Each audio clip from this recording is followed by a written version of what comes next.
Marcus Harrington's hand froze midair as he reached for his travel mug. His attention caught by the unfamiliar woman standing at the bus stop across from Joe's diner.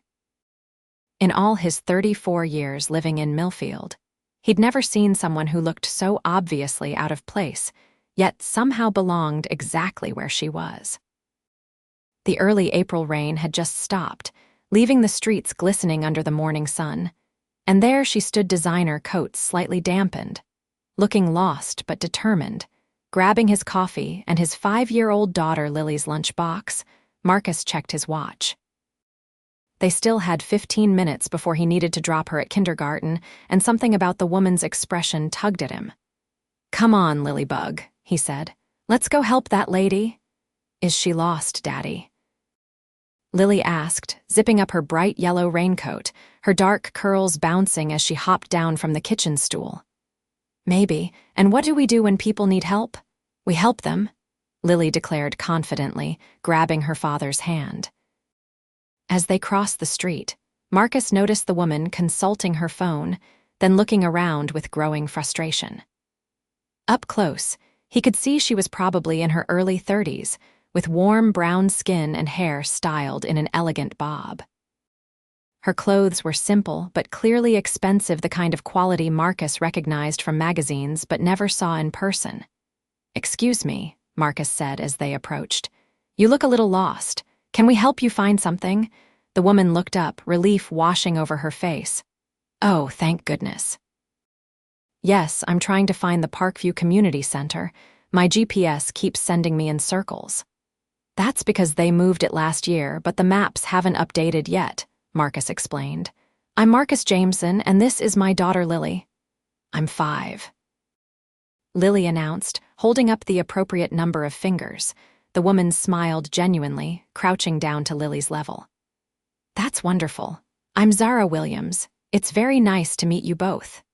When she stood, Marcus noticed her eyes a rich amber color that caught the morning light. "The community center's about 10 blocks from here, near the old paper mill. I can point you in the right direction."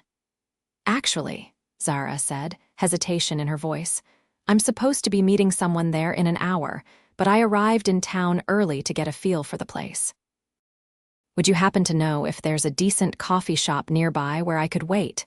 Marcus checked his watch again. He had the day off from his construction job, a rare weekday reprieve, and had planned to catch up on household repairs. "There's Morning Brew about 5 blocks from here. It's nothing fancy, but the coffee's good and the owner, Rosa, makes amazing cinnamon rolls." "That sounds perfect. I could walk you there after I drop Lily at kindergarten," Marcus offered, surprising himself. "It's on my way home." "I don't want to impose. Daddy makes friends with everybody," Lily interrupted matter-of-factly. "He says it's the Millfield way." Zara's laugh was unexpected and genuine. "Well, if it's the Millfield way, how can I refuse?" 20 minutes later, after watching Lily run into her classroom with barely a backwards wave, Marcus found himself walking beside Zara down Maple Street, pointing out landmarks in his hometown. "So that building used to be the town's first general store back in the 1800s, he explained, indicating a red brick structure with large windows. "Now it's the best hardware store in the county, and down that street is where they hold the summer farmers market." "You know a lot about this place," Zara observed. "Born and raised here. 4th-generation Millfield resident, for whatever that's worth nowadays." He smiled, but it didn't quite reach his eyes. "Though sometimes I wonder if Lily and I should try somewhere new.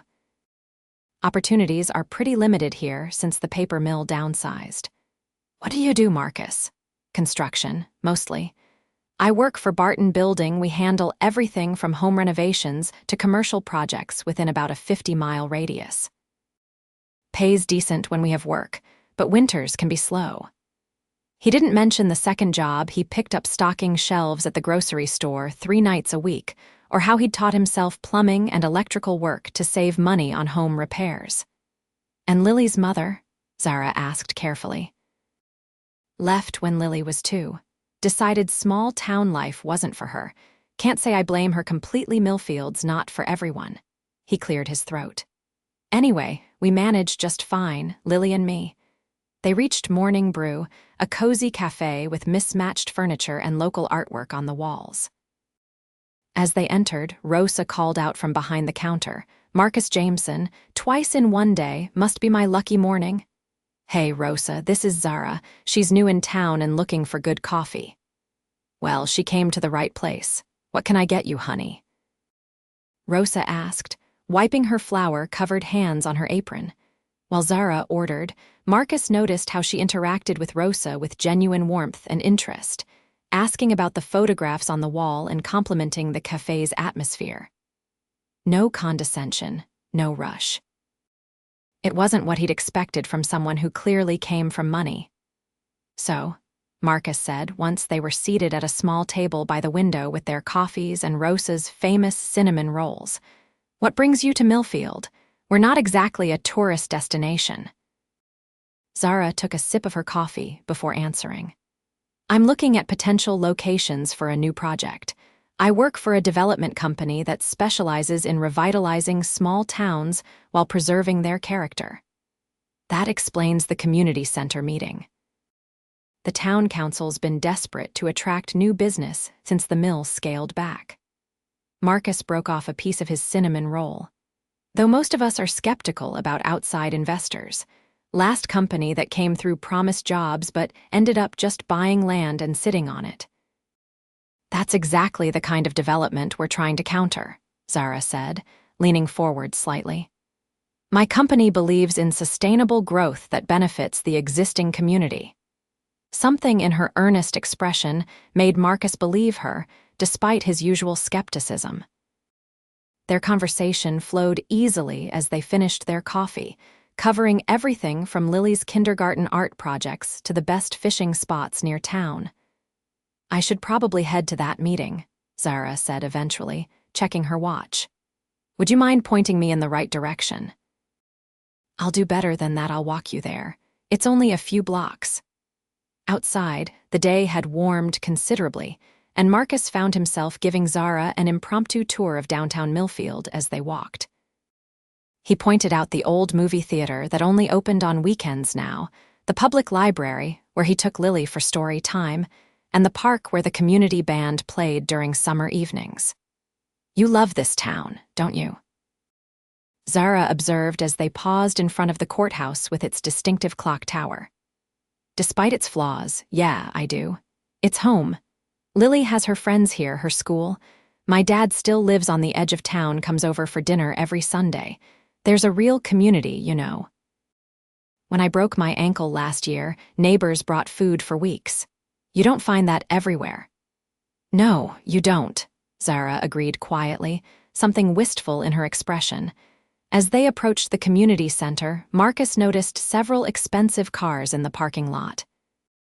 "Looks like the meeting's drawing a crowd. Town council must have pulled out all the stops." "Thank you for the tour," Zara said, turning to face him, "and for rescuing me from my GPS nightmare. It was my pleasure. Hope your meeting goes well."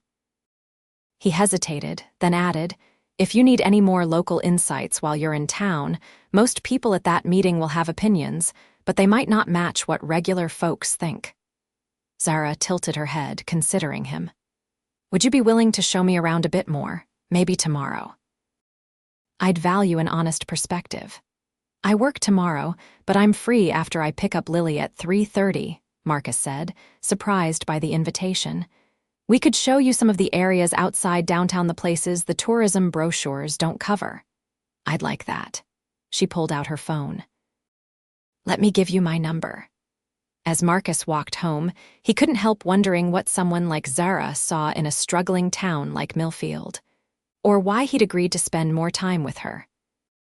She clearly came from a different world than his one, where people didn't have to count pennies at the end of the month or fix their own leaking roofs. Still, there was something refreshingly genuine about her that had caught his attention. The next afternoon, Marcus and Lily waited outside Lily's school, Marcus nervously checking his phone. He'd sent Zara a text confirming their meeting time, but part of him expected her to cancel. People like her didn't usually spend time with single dads living paycheck to paycheck. Is your friend coming, Daddy? Lily asked, bouncing on her toes. I think so, Lilybug. He broke off as a modest silver sedan pulled into the school parking lot, not the luxury vehicle he'd expected. Zara stepped out, dressed more casually than yesterday in jeans and a simple blouse, her hair pulled back in a ponytail. She waved as she approached. Sorry I'm a bit late, she said. The meeting ran long. No problem, Lily and I were just enjoying the sunshine. Right, kiddo? Lily nodded enthusiastically. Are you gonna see our town? Daddy knows all the best places. That's exactly what I'm hoping for, Zara said, smiling at the little girl. I need someone who knows all the secret spots. They decided to take Zara's rental car with Marcus directing. As they drove, he pointed out the practical landmarks: the better grocery store, the only decent doctor's office, the community college branch campus where people could take night classes. Most visitors only see Main Street, Marcus explained, but real life happens out here. These neighborhoods, these small businesses, they're the heart of Millfield. He directed Zara toward the eastern edge of town, where the river curved around what had once been the busiest part of Millfield. The old Mill District, he said as they parked, used to employ half the town. Now it's mostly empty buildings. They walked along the riverfront path, Lily running ahead to look at ducks, while Marcus explained how the paper mill's downsizing had affected the community. My grandfather and father both worked at the mill. I probably would have too if it hadn't started laying people off when I was in high school. He pointed to a massive brick building with boarded windows. That was the main production facility. It's been empty for almost a decade now. But it's beautiful architecture, Zara observed. Those arched windows, the brickwork, they don't build like that anymore. That's what my dad always says. He hates seeing it just sitting there, rotting away. This whole area has so much potential.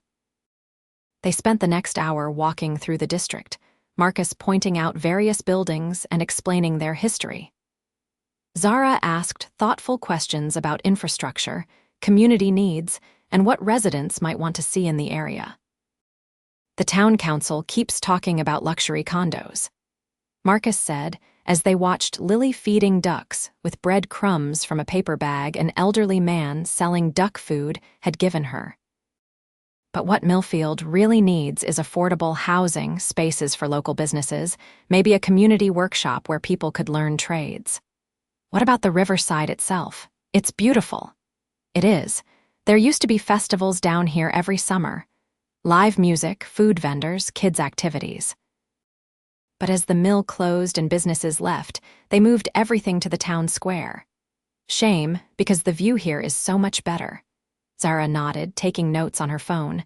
And that building, she asked, pointing to a long, low structure with large loading docks. Old warehouse. Actually belongs to my boss. Now he bought it for storage, but it's too big for what he needs. Been trying to sell it for years. As the afternoon progressed, Marcus found himself increasingly comfortable with Zara. She listened intently, asked insightful questions, and showed genuine interest in both Millfield and his personal stories. Most surprisingly, she connected easily with Lily, never talking down to her and patiently answering her endless questions. Are you hungry? Marcus asked as they finished their tour of the Mill District. There's a great little sandwich shop nearby. Nothing fancy, but the food's good. That sounds perfect, Zara agreed. At Riverside Deli, they grabbed a table by the window overlooking the water. When Marcus insisted on paying for their food, Zara didn't argue, seeming to understand it was a matter of pride for him. So, she said as they ate, you've shown me where you grew up, your favorite fishing spot, and the mill where your family worked for generations. But you haven't shown me where you live. Not much to see, Marcus said with a self-conscious shrug. Just a small house on Cedar Street. I'd still like to see it if that's not too intrusive. Daddy fixed our whole house himself, Lily piped up proudly. Even the leaky roof. Did he now? Zara smiled at the little girl, then looked back at Marcus. Sounds impressive. It's nothing special, Marcus insisted. Just necessary repairs. When you can't afford contractors, you learn to do things yourself. Nevertheless, after they finished eating, he found himself directing Zara to his modest 2-bedroom bungalow. The house had been built in the 1940s and needed constant maintenance, but it was the only home Lily had ever known. "This is my swing," Lily announced as they pulled into the driveway, pointing to the simple wooden swing Marcus had hung from the large oak tree in the front yard. "Daddy made it. It's wonderful," Zara said sincerely. "You have a beautiful home, Marcus." Despite its peeling paint in places and the sagging front step he hadn't had time to fix, Marcus felt a surge of pride. He'd bought the house shortly after Lily was born, determined to provide stability for his daughter despite his limited income. "Would you like to come in for a cup of coffee?" "Or I think I have some lemonade, Lily, and I made last weekend." Lemonade sounds perfect. Inside, Marcus was acutely aware of how simple his home was compared to what Zara was likely accustomed to. The furniture was mismatched, some inherited, some found at yard sales, but everything was clean and well-maintained. Photos of Lily covered the walls, along with a few of his late mother and his father. While Lily went to her room to fetch drawings she insisted Zara needed to see, Marcus poured lemonade into the least chipped glasses he owned. "You've done a beautiful job with this place," Zara said, examining the built-in bookshelves Marcus had restored. "These are original to the house." "Yeah, 1940s craftsmanship. They don't build houses with details like this anymore." He handed her a glass. "The previous owner had painted over them, if you can believe it. Took me weeks to strip them back to the original wood. It was worth it. They're gorgeous." Before Marcus could respond, Lily returned with an armful of drawings which she proceeded to explain in great detail to Zara, who listened with genuine interest. Watching them together, Marcus felt an unexpected warmth spread through his chest. It had been a long time since anyone besides his father had sat in his living room and shown such interest in his daughter. "These are amazing, Lily," Zara said, carefully examining each crayon masterpiece. "You're quite the artist." "Daddy says I get it from my grandma. She painted those." Lily pointed to 2 small watercolor landscapes on the wall. "She was talented," Zara observed. "Like grandmother, like granddaughter." As the afternoon stretched into early evening, Marcus was surprised by how comfortable the 3 of them felt together. When Zara finally checked her watch and said she should be going, he felt a pang of disappointment. "I have meetings tomorrow morning," she explained, "but I'm free in the afternoon if you'd be willing to show me a few more parts of town." "I'd like that," Marcus said, surprising himself again. "I could show you the north side. It's where most of the new development has happened. Might give you a good contrast." "Perfect. Same time tomorrow." After she left, Marcus found himself standing in the doorway, watching her car disappear down the street. Lily tugged at his hand. "I like your friend, Daddy. She listens good." "She does, doesn't she?" Marcus agreed, closing the door. "She listens very well." Over the next 5 days, their afternoon tours became a routine. Marcus would pick up Lily from school and Zara would meet them. Together, they explored different neighborhoods, parks, and community spaces. Each day, Marcus saw Millfield through new eyes as he explained its history and potential to Zara. Each day, he also found himself more drawn to her genuine interest, her thoughtful questions, and the way she treated Lily with respect and affection. On Friday afternoon, as they walked through the nature preserve on the town's western edge, Lily ran ahead on the trail to look at tadpoles in a small pond, leaving Marcus and Zara walking side by side. "I can't thank you enough for these tours," Zara said.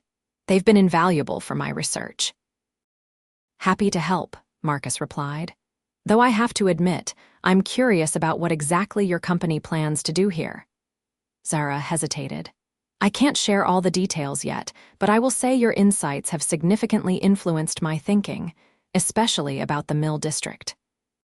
"Well, whatever you decide, I hope it actually helps the people who live here. We've had enough empty promises." "I understand." She paused, then added, I'm heading back to Boston tomorrow for meetings, but I'll be returning next week to present some initial proposals to the town council. Oh. Marcus tried to hide his disappointment. Well, good luck with your meetings. I was hoping, Zara continued, looking slightly nervous for the first time since he'd met her, that maybe we could have dinner tonight, just the two of us, my treat as thanks for all your help. Dinner. Marcus repeated, caught off guard. Unless that's inappropriate. I didn't mean to presume. No, it's not inappropriate, he said quickly. My dad usually watches Lily on Friday nights, so I can pick up an extra shift at Miller's grocery, but I'm sure he wouldn't mind watching her for dinner instead. Are you sure? I don't want to cause any inconvenience. It's no inconvenience, Marcus assured her, realizing he was actually looking forward to spending time with Zara without having to focus on showing her around town. There's a nice restaurant at the lake, about 15 minutes outside town. Nothing too fancy, but the food is good and the view is great. That sounds perfect. That evening, after dropping Lily off at his father's house and enduring some good-natured teasing about his date, Marcus picked Zara up at her hotel.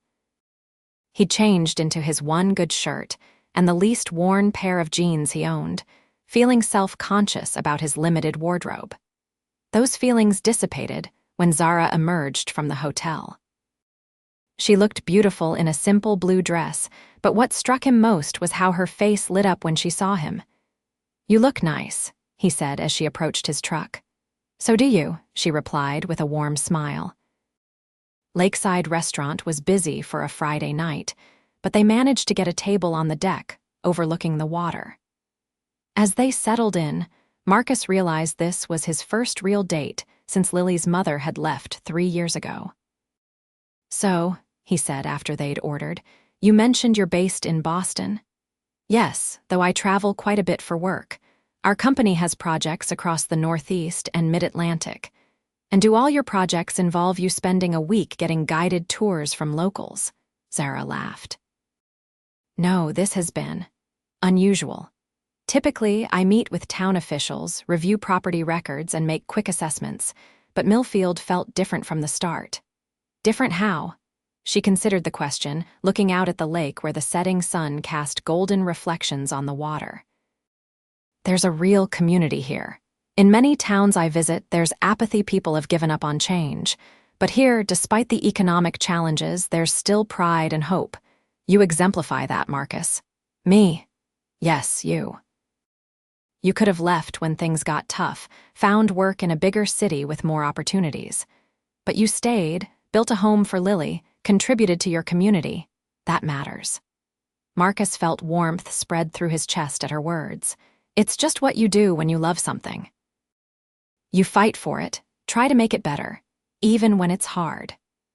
Their conversation flowed easily throughout dinner, moving from Millfield's prospects to their personal lives. Marcus told her about meeting Lily's mother in college, their brief marriage, and the challenges of becoming a single father. Zara shared stories about growing up in a Boston suburb, her passion for architecture that led her to urban planning, and her divorce 2 years prior from a man who, in her words, cared more about appearances than substance. As they finished dessert, a berry cobbler they shared, Marcus realized he hadn't enjoyed someone's company this much in years. Would you like to take a walk along the lake? He suggested, not wanting the evening to end. The lakeshore path was lit with old-fashioned lampposts, casting a warm glow over the wooden boardwalk. They walked close enough that their hands occasionally brushed, each contact sending a small thrill through Marcus. I've really enjoyed these past few days, Zara said softly as they paused at a viewing platform overlooking the water. So have I, Marcus admitted. More than I expected to. Can I tell you something? She asked, turning to face him. Something I probably should have mentioned earlier. Of course, Zara took a deep breath. The development company I work for, I don't just work for them, I own it. Williams Development is my company. Marcus stared at her. You own it, the whole company, she nodded. I started it 5 years ago with money I inherited from my grandfather. He built shopping malls in the 1980s and made a fortune, but toward the end of his life, he regretted how those developments had hurt small towns like Millfield. He left me his estate with the hope I'd find a better way. So you're not just consulting on this project. You're the one making the decisions. Yes, and I should have been upfront about that from the beginning. When we met, it was so refreshing to have someone show me around without the pressure of knowing I was the investor. To see the real town, not what officials thought I wanted to see. Marcus processed this information, understanding now why the town council had been so eager to meet with her. So you're not just well off. You're wealthy, yes, she finished for him, though I try not to let that define me. It doesn't, he said honestly. Not to me.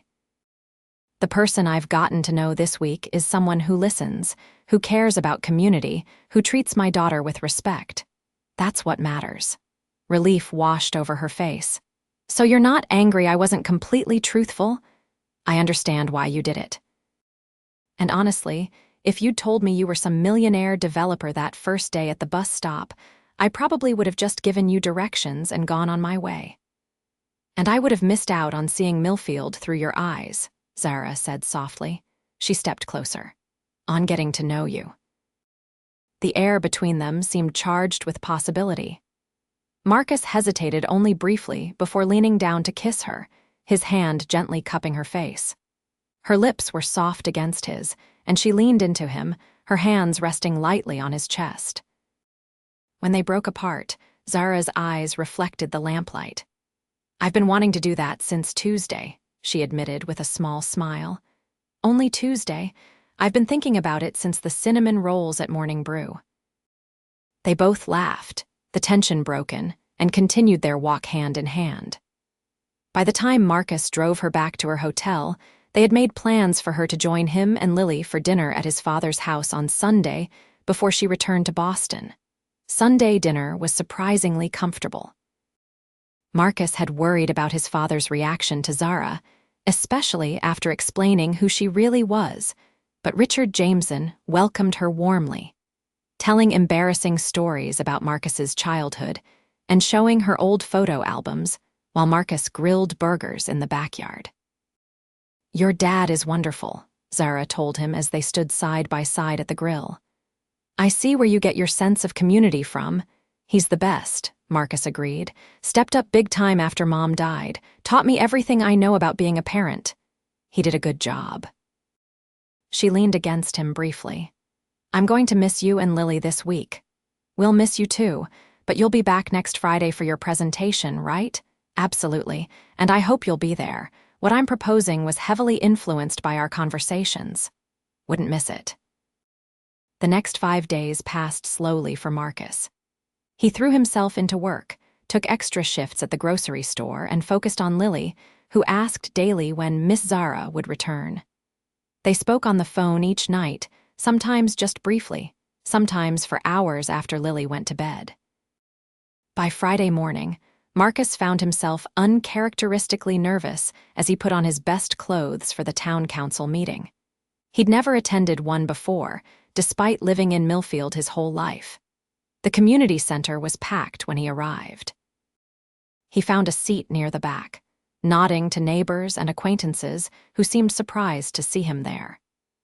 The mayor opened the meeting with usual town business before introducing Zara as a potential investor with exciting ideas for our community.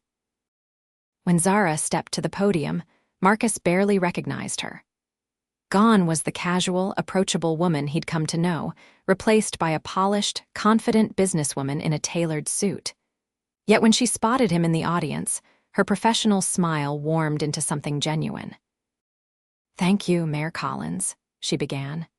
Before I present my proposal, I want to thank the people of Millfield for your hospitality this past week, especially those who took time to show me the heart and soul of your community, not just its commercial potential.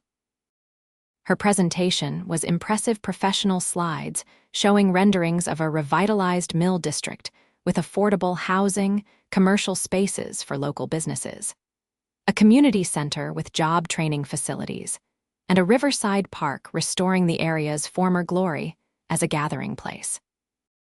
Williams Development is prepared to invest $30 million in this project, she announced, causing murmurs throughout the room.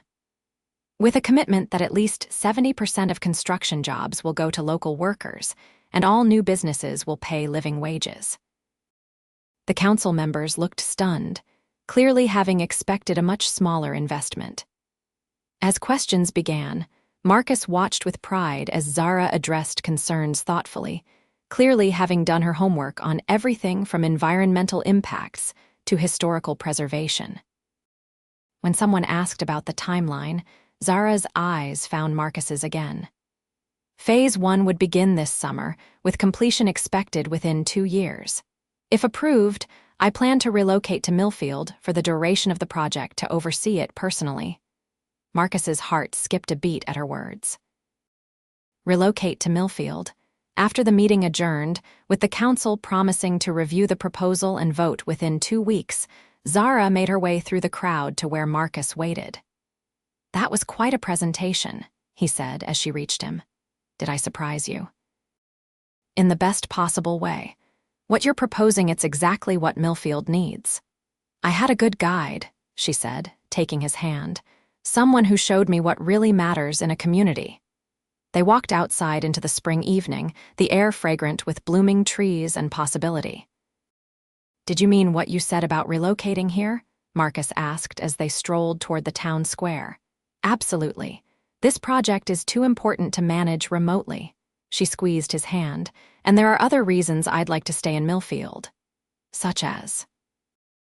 "A certain construction worker who knows all the best fishing spots, and his daughter who's promised to teach me how to make proper mud pies." Marcus laughed. "Those are compelling reasons." "I thought so." She stopped walking, turning to face him.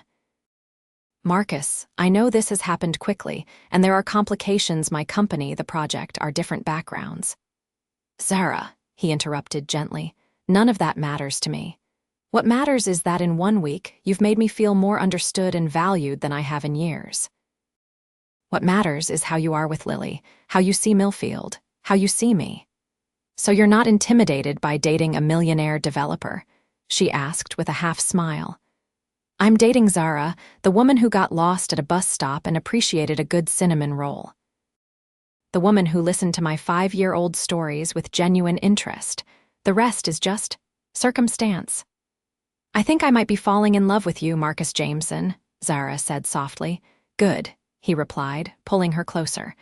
"Because I'm definitely falling in love with you, Zara Williams." Their kiss sealed a promise not just between them, but to the town that had brought them together, a place they both now saw as home. 18 months later, Marcus stood in the newly renovated Riverside Park, watching as the mayor cut the ribbon opening the first phase of the Mill District revitalization. Beside him, Zara squeezed his hand, her engagement ring catching the autumn sunlight. On his other side, Lily, now 7, bounced excitedly in her new dress. "Can we go see our new house now, Daddy, please?" "After the ceremony, Lilybug," he promised. Their new home, a renovated foreman's house from the original mill, lovingly restored by Marcus himself, was ready for move-in, combining historical character with modern comfort. The project had transformed not just the Mill District, but the entire town. New businesses had opened, creating jobs that paid living wages. The affordable housing units were fully occupied, many by families who had previously been forced to leave Millfield for economic reasons.